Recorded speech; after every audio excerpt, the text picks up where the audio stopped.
it's Susie Rogers and thanks for watching. I'm back.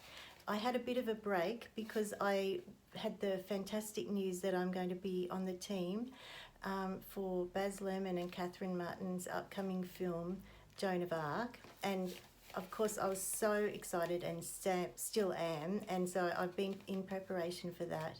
And also I've been working on a really beautiful cathedral length bespoke wedding veil, but I just have missed making these videos, so here we go.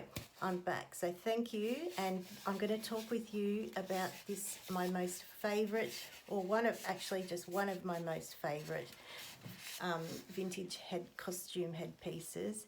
And I bought her about 18 years ago from a vintage shop, and she was not cheap. It really was more than I could afford at the time, but I just could not resist. I'll just show her to you. She was obviously a showgirl headpiece. The back looks a little bit odd. Honestly, it looks a little bit like a chicken gone wrong, but don't worry about that. That's just all part of it.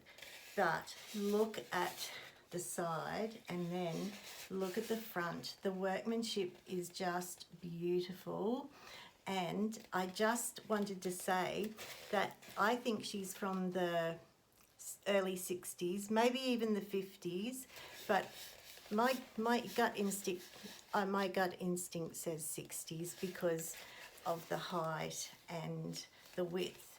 But see that beautiful work with the black velvet or velveteen. That shaping is really almost 40s, so it's really hard to tell, to be honest, but I think I can imagine in the 60s these ladies wearing them.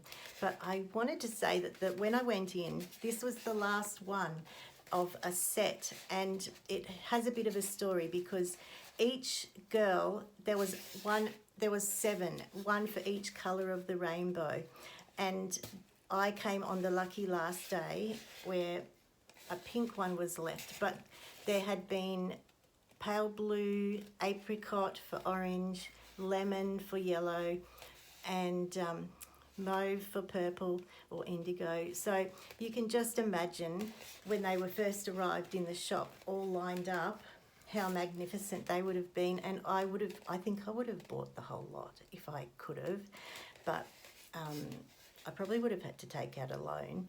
But I did some research yesterday, and they've actually, I think it's the Dieter von Teese effect, they've actually become 10 times worth more than what I paid for them 18 years ago. So it's a really good investment, but I really don't want to sell her because I just really love it. It just belongs in my collection.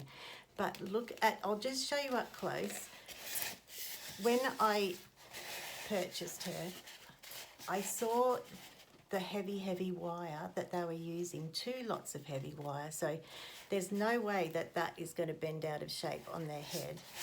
And you can see that it's coming out through the edge, and the braid is just so old, and perspiration and makeup, and it's almost disintegrated into the beautiful silver lame, and that really does something to me inside. I just love watching the decay and the effect of age on fabric.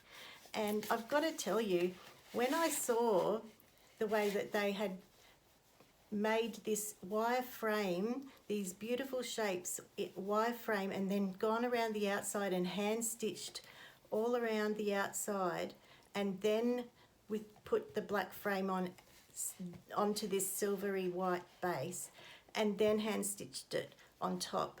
That would have taken so much skill, and I can really relate to that because that is a skill that I actually had taught myself before I saw this, and I made a 1920s inspired handbag with this on the front, and when I saw this, I just thought, oh, I knew I was onto something with that. Anyway, just before I go, I want to show you something so cool. Inside, it has the pen writing of the ladies who wore it. And the names are so cool. There's Margot. I mean, you cannot get any cooler than that. There's Elaine, which is very 60s. And then there's Barbara, which I love.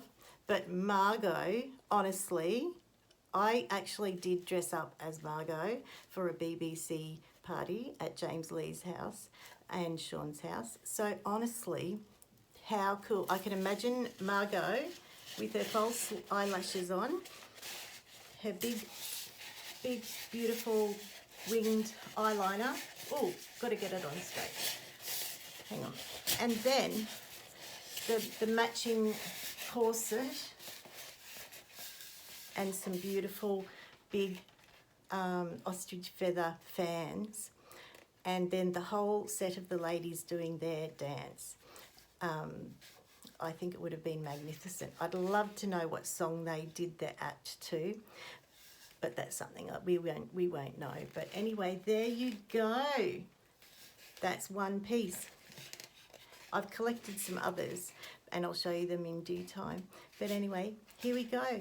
There we go. Okay, have a good night. Bye.